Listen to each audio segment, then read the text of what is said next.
बेळगावांचा जो प्रश्न आहे ते अजूनपर्यंत सुटलेला नाही आहे. आता मोठा वाद सुरू झालेला आहे. एकीकडे कर्नाटकामध्ये जे सरकार आहे ते काँग्रेसचे आहेत. कसं पाहताय तुम्ही हे सगळीकडे? नाही, कर्नाटकला दुर्बुद्धी सुचली आहे.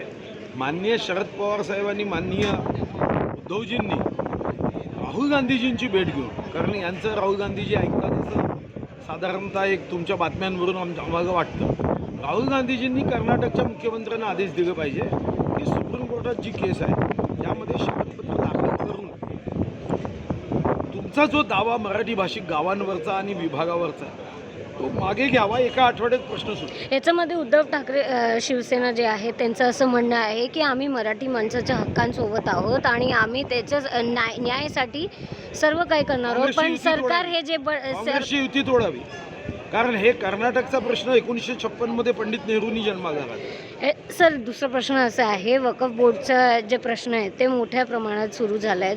एकीकडे लोक असं म्हणतात, ठीक आहे, एकीकडे तुमचा आणि साहेबही जागे